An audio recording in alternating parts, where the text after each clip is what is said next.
Ram came, anyone know how many years ago? Any guesses? Thousands. A little more than 7,000 years ago. And when Lord Ram returns to Ayodhya after 14 years of exile, the city of Ayodhya was lit with diyas, with lamps. When your neighbor calls you and says, "Hey, I'm coming over for a cup of tea," you maybe just clear out the table, just make sure there's nothing, no dirty dishes lying around. But when family or friends are coming for dinner, then you clean a little bit more, especially the living room where they're gonna sit. You make sure it's dusted, it's vacuumed, it's mopped. And if someone's visiting from out of town, then you do a deep clean of the entire house, right? So today, Lord Ram is coming. So what are we going to clean, or how are we going to prep for the coming of Lord Ram? We cleanse our minds and our hearts. And one of the most beautiful ways of cleansing the mind and the heart in order to prepare for the coming of the Lord is chanting. So today, we're going to do a very, very simple mantra.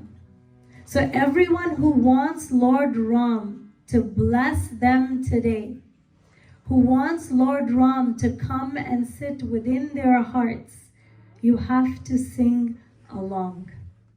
Ram Siya Ram, Jai Jai Ram. Ram Siya Ram, Jai Jai Ram.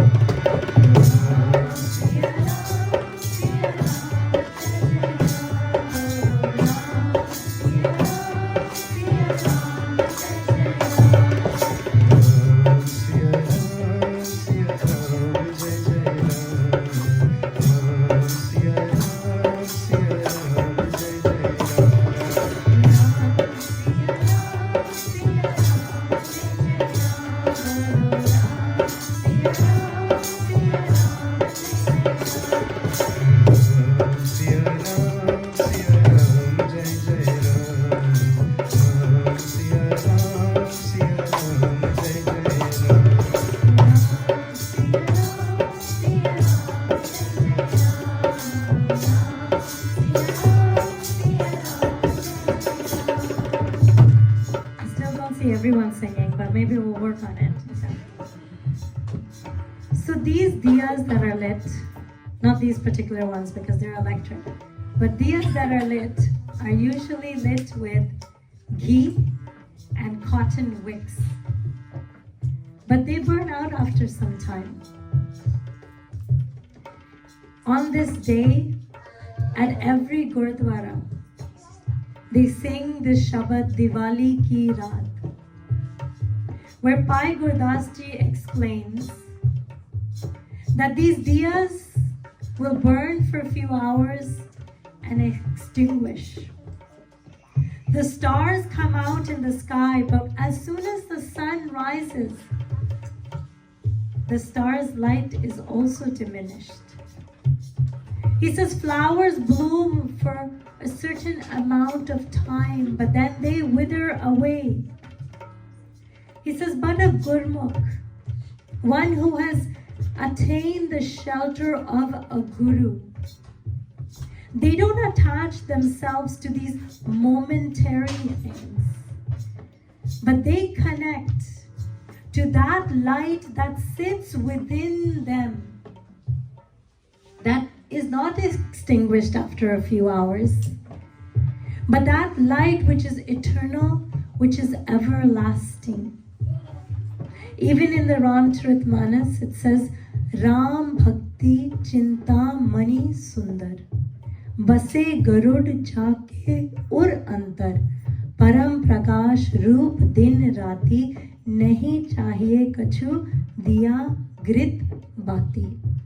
That if you want to do the bhakti of Ram, if you want to devote yourself to Ram, then the most important jewel of Ram sits within you in the form of Param Prakash, in the form of light. And in order to see this light, you don't need ghee, you don't need an oil wick.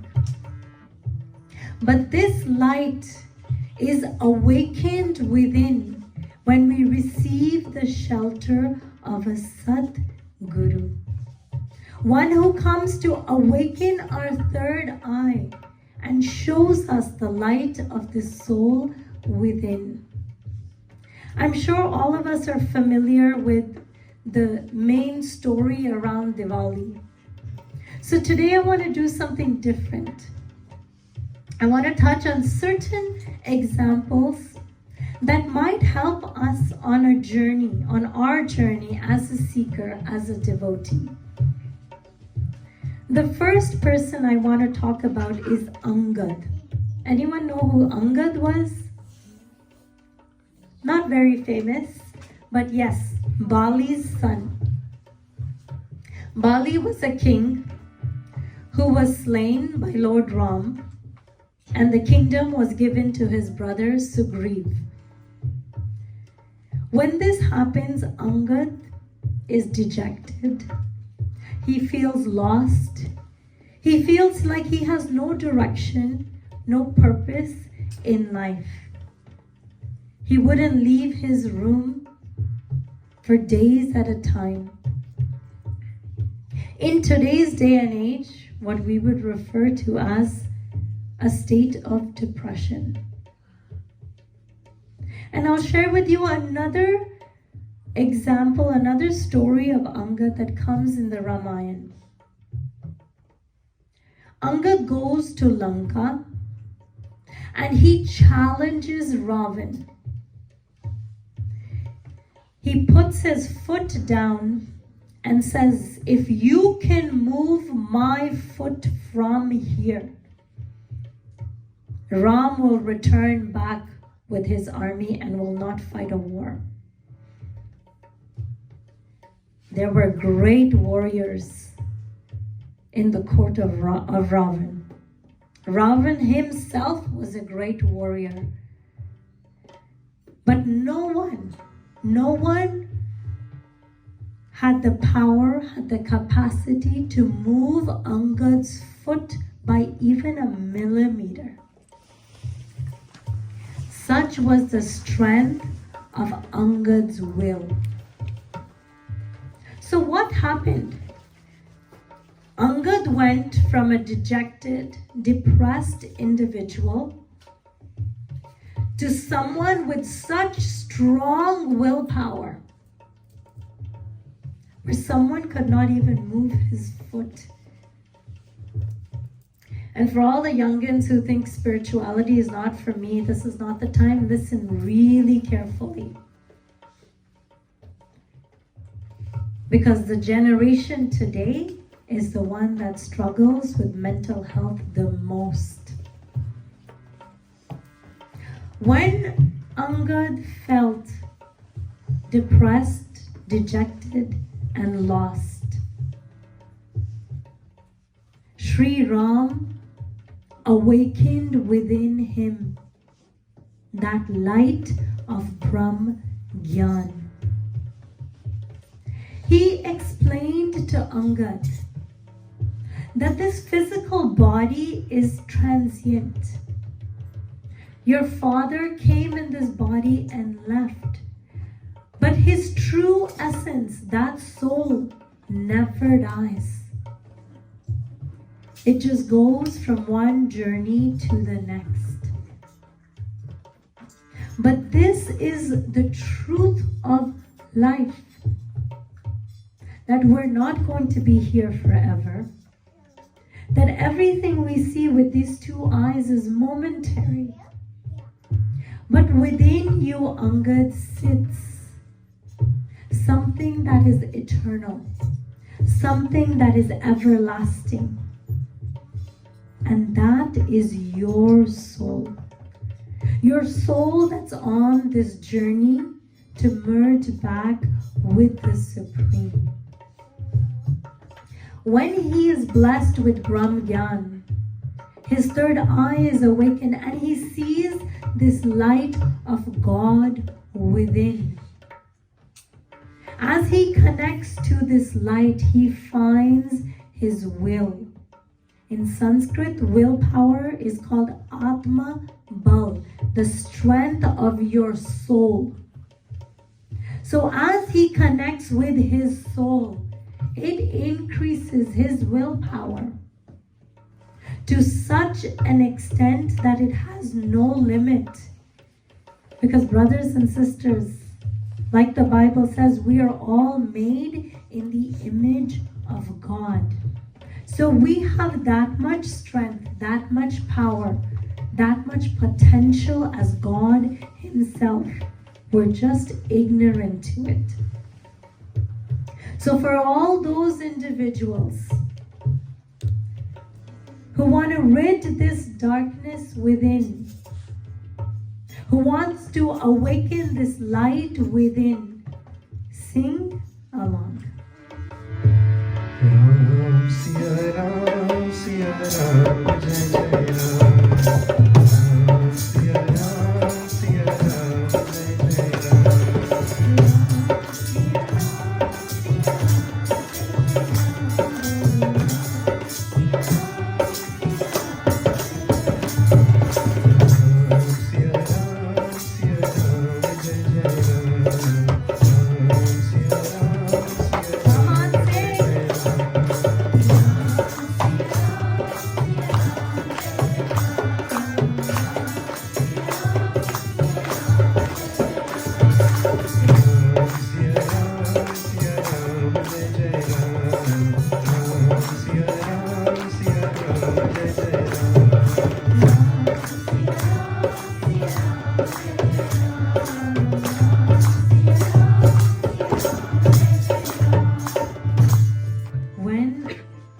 The army set out to look for Sita.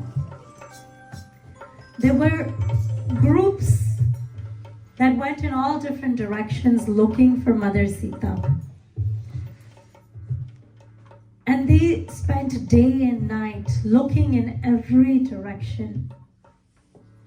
They were tired, they were hungry, and slowly doubt started coming into their mind that, are we even going to find her? Is she lost for good? I think we've lost. These thoughts of doubt, these thoughts of giving up started to occur within their mind. And they came across a cave where Mother Swayamprabha was there, who was an enlightened being. And she invited them all in, gave them food to eat, let them rest for a bit. And then she asked them, why are you all so distraught?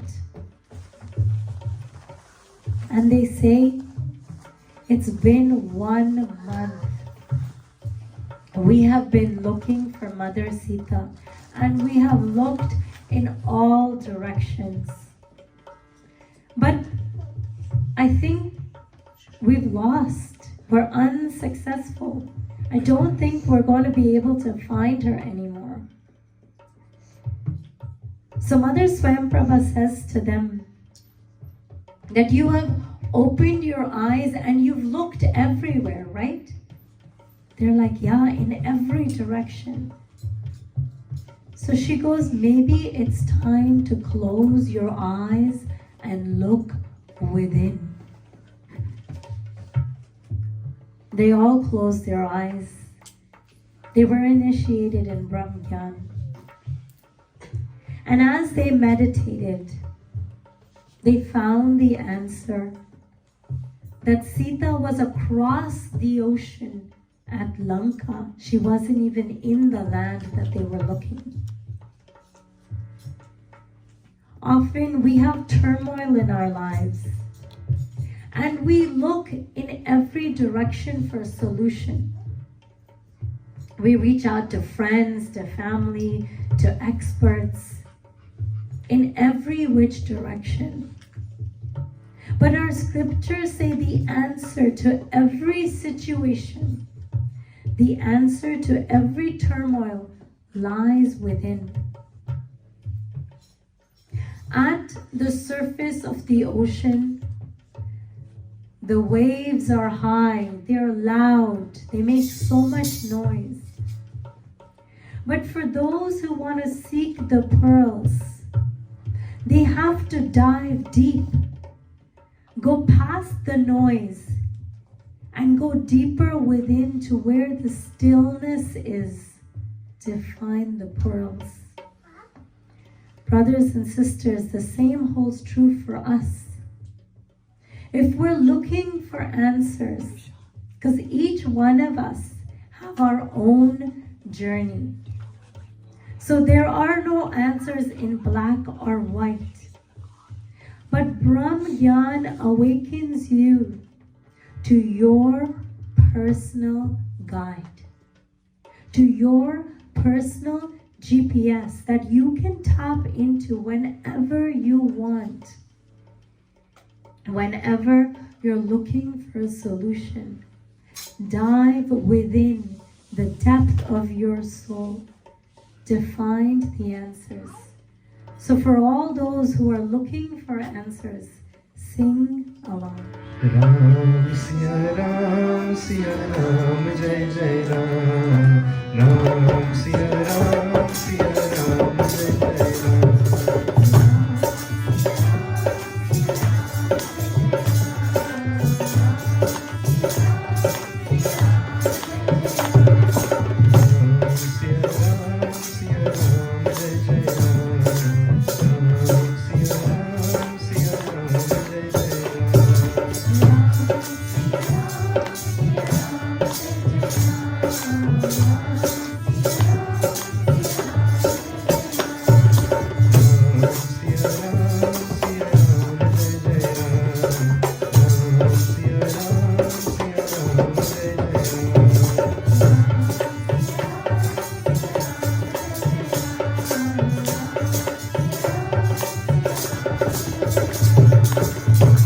No matter where I've traveled, no matter who I've met, no matter what age group you are, the one thing people always say is that I'm looking for peace. How many are looking for peace? Really? I only see a handful. Up. Okay, nice. So like you, there was a king once who tells his ministers that I'm looking for peace. How can I find peace? And his ministers say, You are looking for peace? You're a king. You have everything. Everything's on your demand. He goes, yeah, I have everything, but I still am not at peace. Can you find someone who can tell me how to find peace? So they all ask each other, do you know? And everyone says no. So they devise a plan. Why don't we make an announcement in the kingdom, and someone who has the answer will come, we'll give them a reward. So they make an announcement. The king is looking for someone who can provide the answer to how peace can be found, and they will be rewarded. Everybody thinks. Because everybody gets so caught up in their daily lives that peace is such an abstract concept. It seems like it's something that's so far that it can't be attained. So they're like, the king is looking for peace. One man comes and he says to the king, I have the answer. I have a mantra that if you recite, you will attain peace. King says, okay, let me hear it. What's the mantra? He goes, yeah, but before you recite the mantra, you have to wear the shirt of a man who has attained peace. King says, okay. He tells his ministers, any of you at peace, can you give me your shirt? And they all hang their head low. And they're like, we still have lots of desires. And we have fear of losing the things we have, so we're not at peace. So then he turns to this man who came. He says, you came to give me the mantra, give me your shirt. He says, I said I have the mantra for you to attain peace. I didn't say I attained it. I have a desire for that reward you're going to give. So I haven't attained peace. So the king says, it's okay. My kingdom is huge. Go find a wealthy businessman. And I'm sure he will tell you he's at peace. So they go seeking. They find the wealthiest businessman and they say, are you at peace? He says, no. They're like, but you're so wealthy. You have all the riches of the world. He says, yeah, but until my oil is not burning in every house, I won't be at peace. So the ministers start searching. Go to every person they find. And they're exhausted. They've asked everyone they've thought of, and no one says that they're at peace. Finally, they're on their trek back to the kingdom, and they stop at a little restaurant to grab some food and water. And there's another man sitting under a tree. And he says, what's up? They nod their head. Hello? What's up with you? He says, nothing, I'm at peace. They're like, what did you say? He goes, nothing, I'm at peace. They say, are you really at peace? He's like, yeah, I'm at peace. They're like, okay, give us a shirt of yours then. The king needs the shirt of a man who's at peace. He says, but I have no shirt. They're like, yeah, but in your bag. He goes, all I wear is a dhoti. I have no shirt.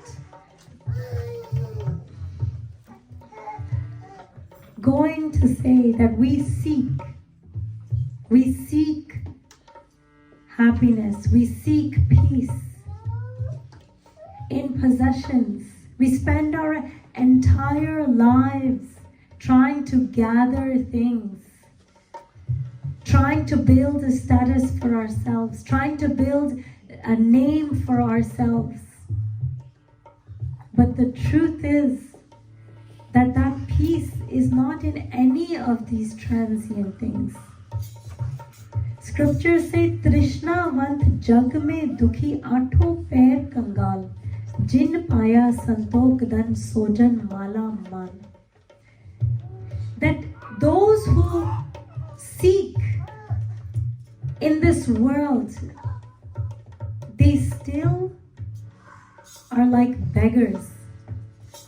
But those individuals that attain the wealth of the name of the Lord, it is those who are considered rich. So who all want to become rich today? Come on, there's more than that. Sing along. Siya Ram, Jai Jai Ram. Ram, Siya Ram, Jai Jai Ram.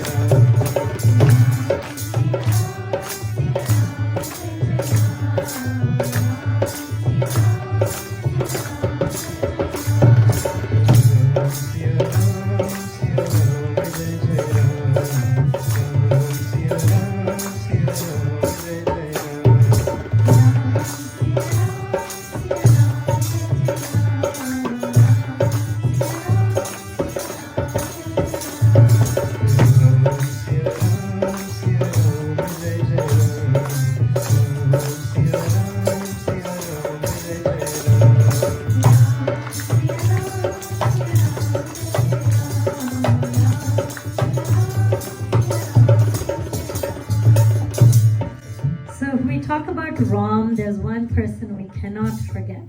Any guesses? Hanuman. Boliye Pavan Sut Hanuman ki. Hanuman.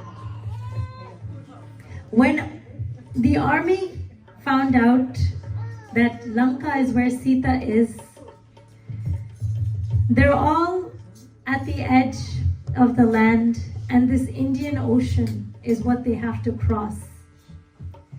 And they all start talking about how they cannot cross this ocean.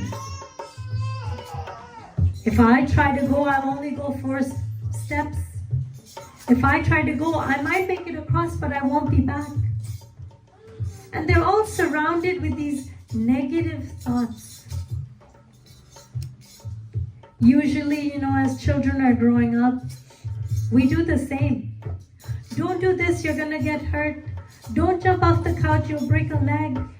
Don't play too much in the dirt, you might get bacteria. We put all of this, we start training them to think of the blocks. We start training them to think negatively. But Jamwant comes to Hanuman and says, Hanuman, you have the potential to make one leap, and you'll go across this ocean and land in Lanka. We also go through our lives and think, I can't do this, I can't do this, I can't do this, I don't have this knowledge, I can't do this. But Guru comes to remind us, take just one step. One step. Charan sharan gur ek penda jai jab satgur kot penda aage hoye the.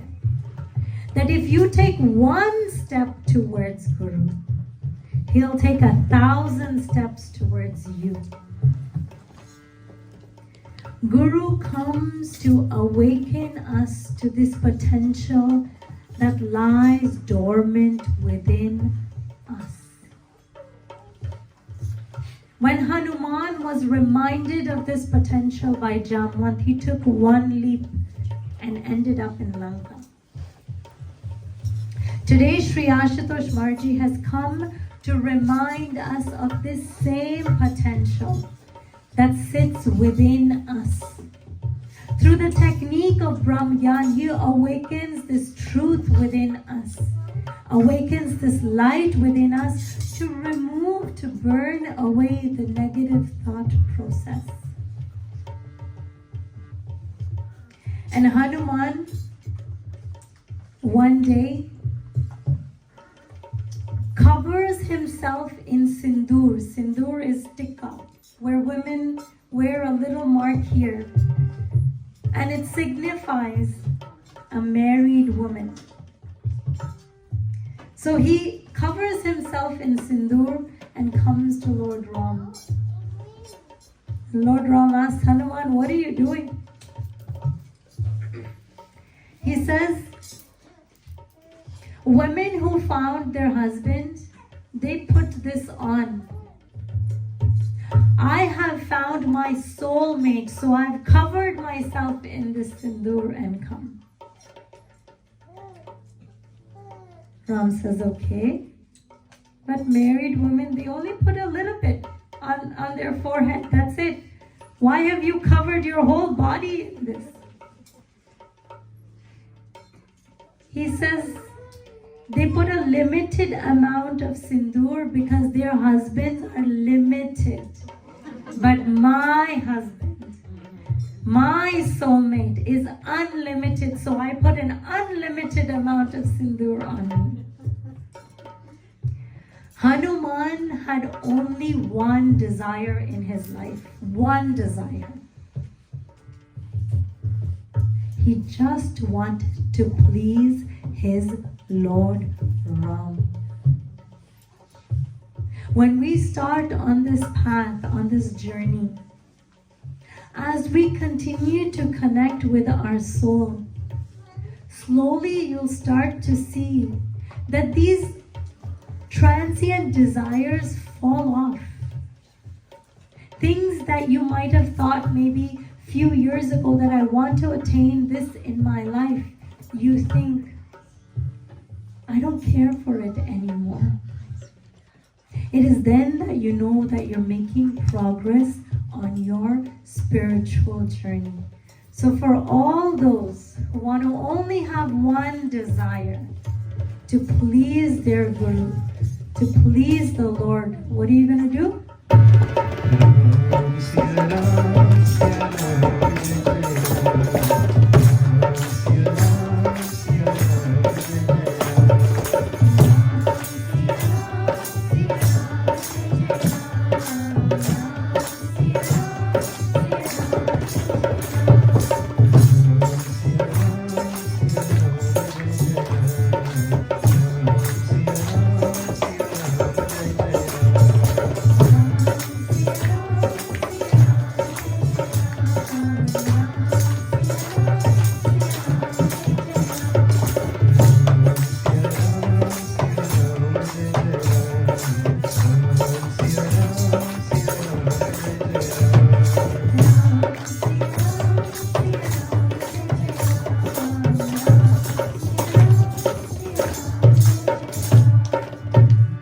In the Bible it says, if you forgive men their trespasses, I will forgive your trespasses. Kakai, who was Lord Ram's stepmother, had 2 boons. And she asked, for her first boon, she asked King Dashrath to crown her son Bharat as the king. And the second boon asked to send Lord Ram into 14 years of exile. When Bharat returns home and finds out what his mother has done, he says, today, Mom, I disown you. You cannot be my mother. How can you even think that I would choose the kingdom over Ram? So they all decide that they're going to go and bring Ram back. When they're all there, Lord Ram's mother, Kushalya, and he had 2 stepmothers, Kekai and Sumitra. They were all there. His guru was there. But when they all come to him, Lord Ram knew that my mother Kekai is filled with guilt. So he decides to first bow to her, offer his respects to her, to show the world that he did not hold her accountable for what had happened. Even though his guru was there, his mother was there, he first chose to pay respects to Kekai, to teach us to forgive. He knew that Kekai was just a medium in God's master plan. That she was chosen to do this in God's plan. So he didn't hold what she did against her. Today someone says something small to us, we hold it for years. We remember for years that this person did this to me at that time. But our scriptures teach us, when Jesus Christ was on the cross, he said, Father, forgive them, for they do not know what they do. He also asked for forgiveness. Today we hold people's mistakes people's weaknesses. We hold them against them. We remind them of those mistakes over and over again. But remember, brothers and sisters, if we do not forget their mistakes, God will not forget our mistakes.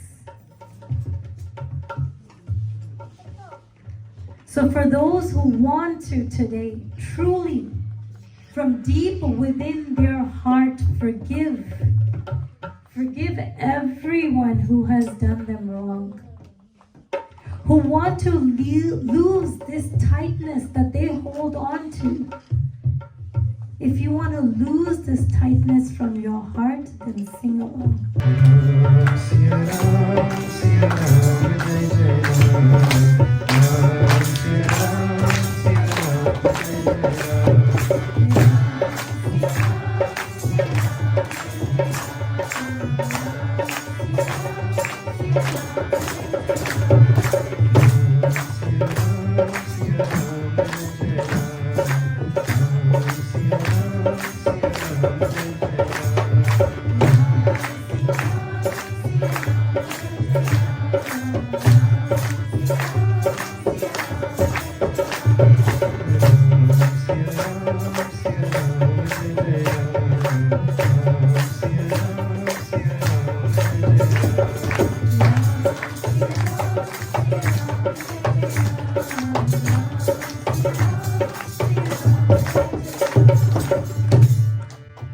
Forgiveness comes easier when we see God in all.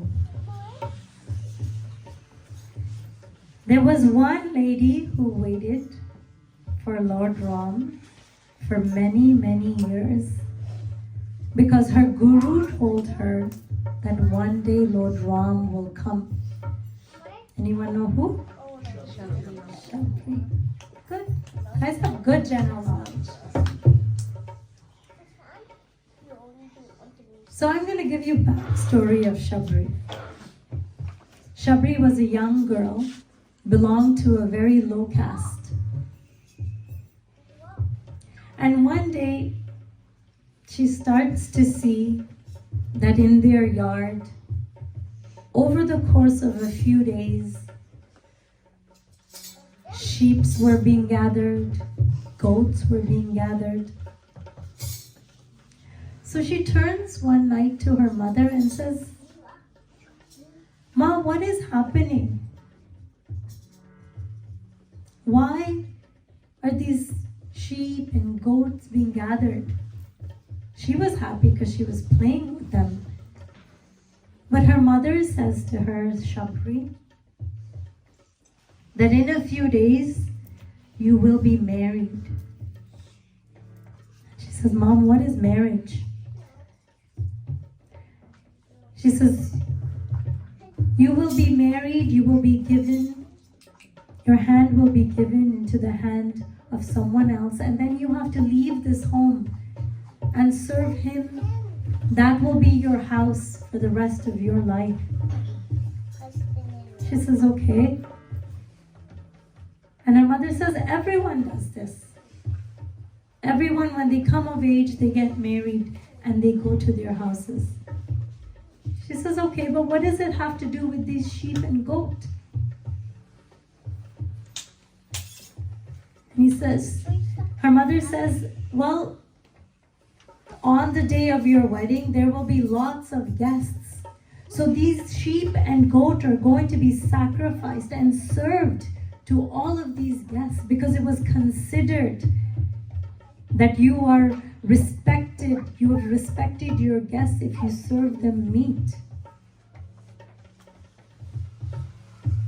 Shabri sat that night, distraught that because of me, all of these animals are going to lose their lives just so I can get married. Next morning, she tells her mother, "No, don't sacrifice. Don't kill these animals." Mother says, "If we don't do it, then people are going to think we're poor, and maybe the man who's coming to marry you is going to leave you. So that night, at a young age, Shabri makes a decision, maybe 10, 11 years old. They used to get married young back then. She makes a decision that in order to save the lives of all of these animals, if I'm not here, no marriage will happen. If no marriage will happen, no animals will be killed. So she leaves home that night. Today we, for the taste of our tongue, sacrifice so many animals. We put dead food within us and we expect to be enthusiastic about life. We put this dead meat within us and then we wonder why we feel low or feel dejected in our lives. The first rule, the first duty, ahimsa parmo dharma. The first duty of humans is non-violence. We don't even follow the first rule, yet we expect God to show up for us. Individuals sacrifice their lives for truth. Today we cannot sacrifice the taste of our tongue.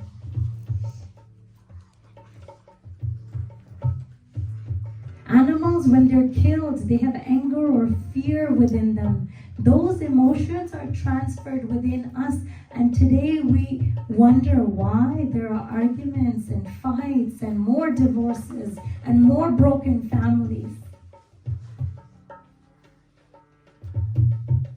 Shabri taught us to see God in all, not just humans, but in all of God's creation. As she walked through the jungles, she found an ashram, a group of people who were learning with their teacher. And she saw that every morning they went to the banks of the river to take a bath. So she created service for herself. As they left to go take a bath, she cleaned all their huts. She decorated them with flowers. And one day, the people were starting to see who did this. So one day, one person hid back to find out who did this. And when they found out, it was Shabri. He dragged her to where the rest of the people were and says, look, it is this low-caste woman who is coming into our huts and impurifying them. Yet, Shabri saw God in them, folded her hands and says, let me be of service. God exists in every part of His creation. So before you interact with another person, remind yourself that God exists in them. Before you consume your food, remind yourself that God exists in them too. For those who want to find the strength to fulfill the first duty of man, of non-violence. Scientifically, we're not made to eat meat, but that's a discussion for another day. But if you truly want to transform, want to evolve as a human being, bring back humanity into your lives and the lives of all the people around you, then sing along. Siya Ram, Jai Jai Ram. Ram, Siya Ram, Jai Jai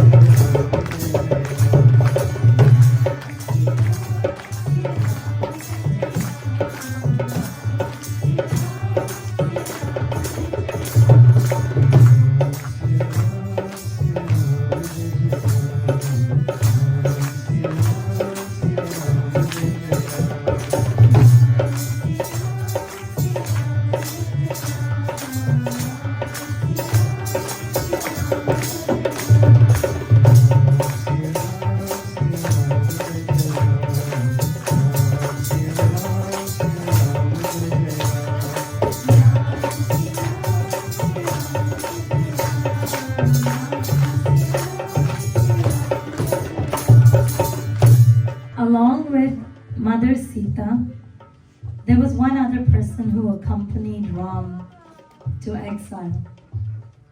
Who was it? Lakshman, his brother. Laksh means goal and Man means mind. When Lakshman found out that his purpose on earth was to serve his brother, he did everything. Every action of his, every moment of his was spent in the service of his brother Ram. To the point that over the 14 years, Lakshman did not sleep a wink.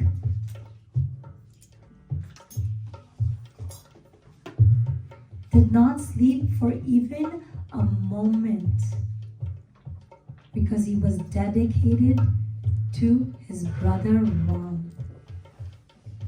Today we talk about discipline. We should have discipline in our lives. Yes, definitely.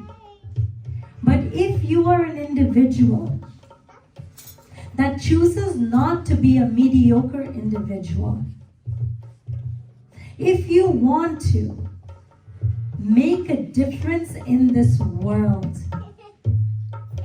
then you cannot have discipline. Everything in moderation does not apply when it comes to wanting to attaining the truth, when it comes to wanting to merge back with God. You think when Thomas Edison was trying to invent the light bulb, you think there was discipline in his life? You think Albert Einstein had discipline in his life? When someone is looking to start up a business, you think you have discipline in your life? No, you're working day and night. There is no discipline. So when one disciple realizes that their purpose is to merge back with God, then they lose discipline in their life as well. Each moment, each effort, each action is spent in trying to attain the Lord, in trying to burn away this karma, to remove this bondage that stands between us and God. So for all those individuals, today we see it's so hard to focus, it's so hard to concentrate. But if you remind yourself of your goal, the mind will fall into place very easily. The mind will be focused automatically, because when you yearn for something, when you want something so badly in your life, trust me, every part of God's creation will come together to make it happen for you. If you want one-pointedness like Lakshman, then sing along.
When Lord Ram finds out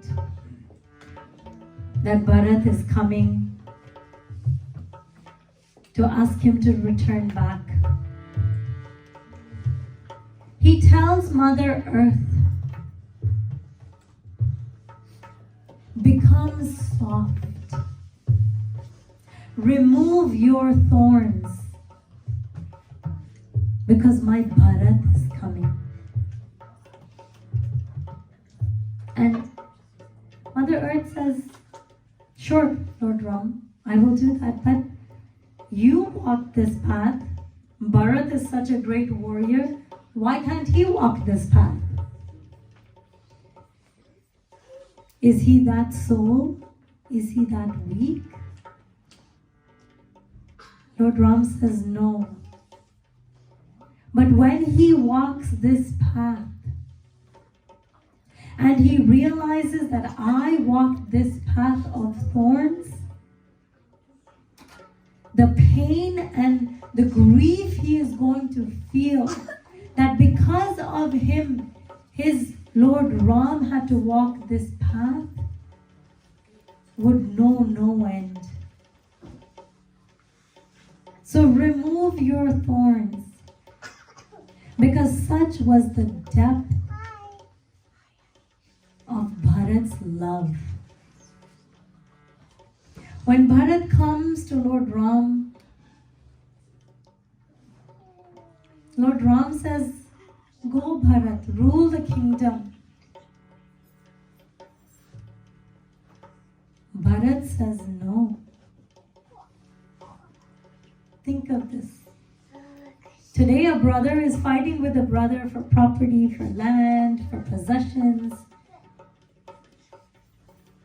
But this is one brother who's being given a kingdom. And he's saying, no, Ram, I don't want your kingdom. He says, only give me your slippers. I will serve this kingdom as your servant. But it will be your slippers that will sit on the throne. And Goswami Tulsidas Ji explains this. He says that you can have as much wealth in this world. You can be the most learned person, the most righteous being in this world, but if you do not have love for the feet of Lord Ram, then everything is worthless.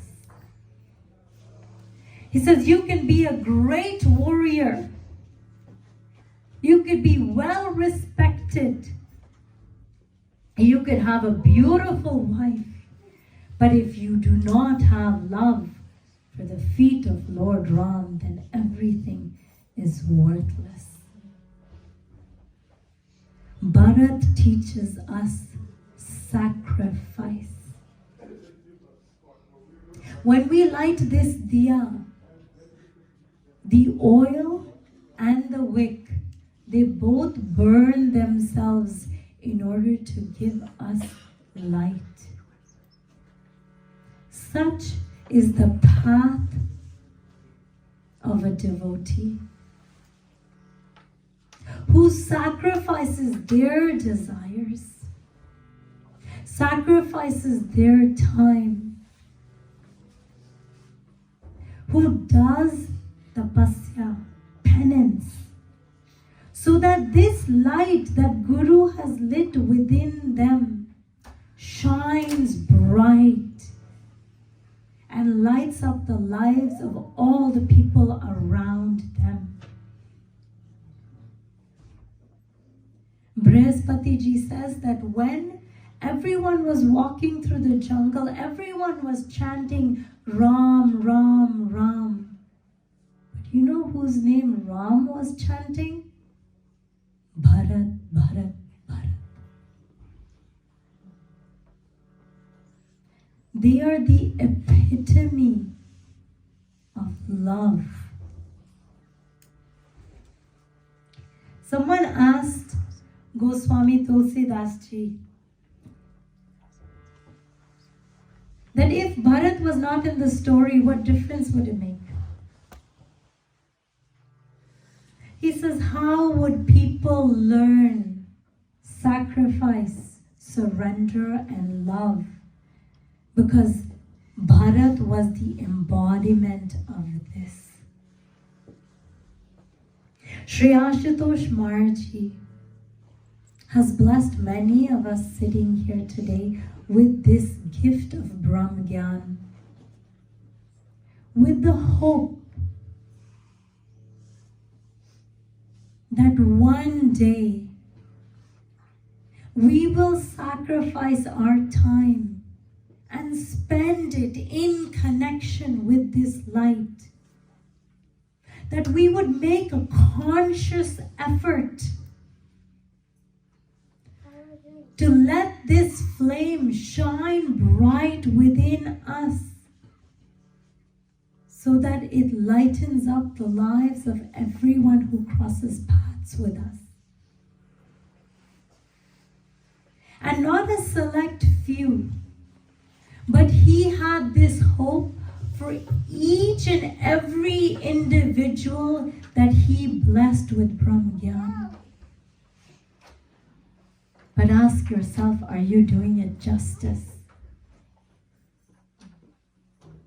If you truly want to make a conscious effort to experience true love, then take out this time, sacrifice your time for your practice. If you truly want to be a torch, want to be his medium to light up the lives of people in this world, then sing along. Ram Siya Ram Siya Ram Jai Jai Ram. Ram Siya Ram Siya Ram Jai Jai Ram.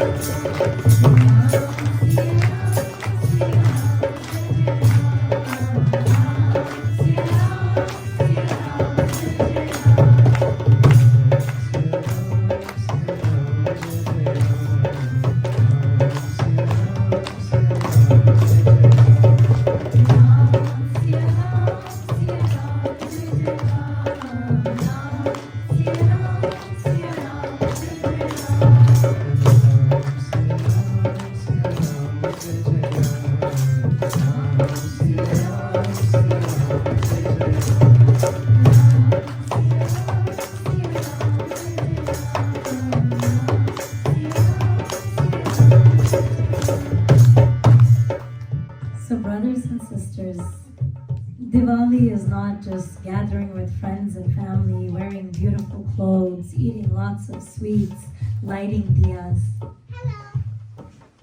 But the Ramayana is the journey of a seeker to a devotee. Light, the word light has two meanings. One is this light that gives us light, and the other is this feeling of being light. Today we have neither. We have so much darkness in our lives, and our mind weighs a ton.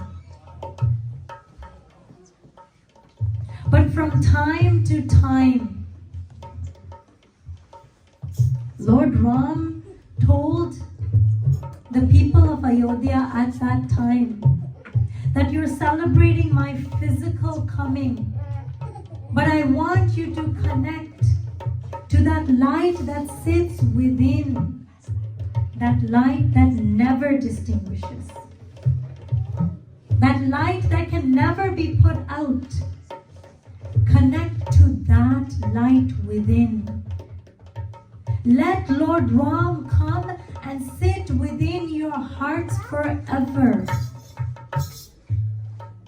That Shakti of Ram comes on earth from time to time. Now, 7,000 years later,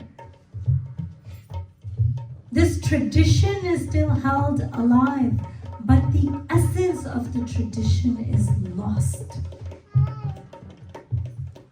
His teaching was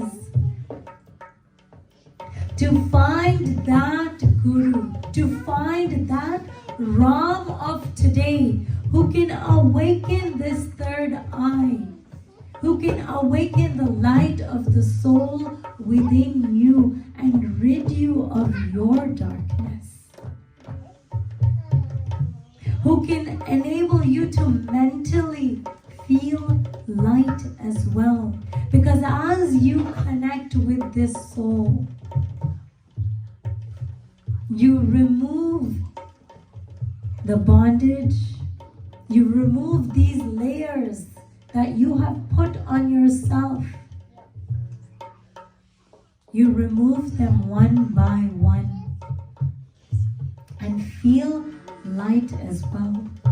And as you come to recognize that you are the child of God, you have that much potential as God Himself, then there is no obstacle, there is no situation in your life that can shake you, that can break you.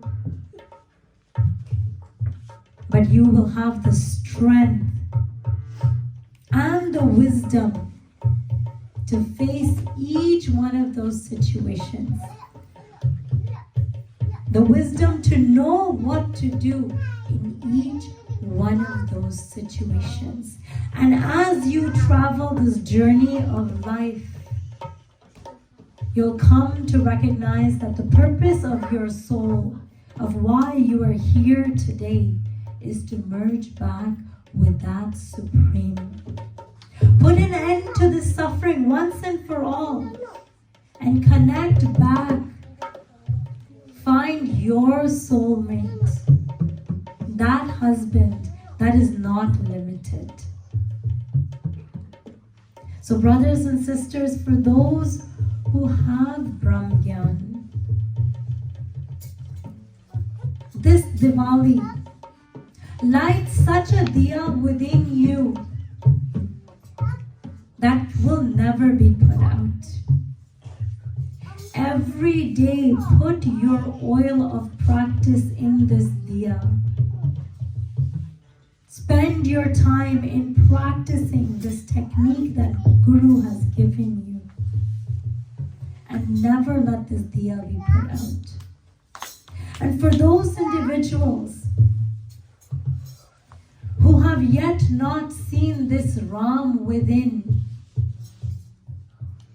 then I invite you to Divine Light World, to the shelter of Sri Ashutosh Marji, to come and see this light within.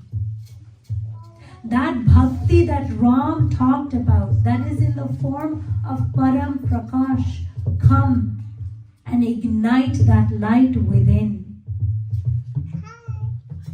The bhakti of Ram is not to be done externally, but is to be done within. Come and see for yourself and start on this journey of Ram's bhakti within. We'll all meditate for a few moments. Close your eyes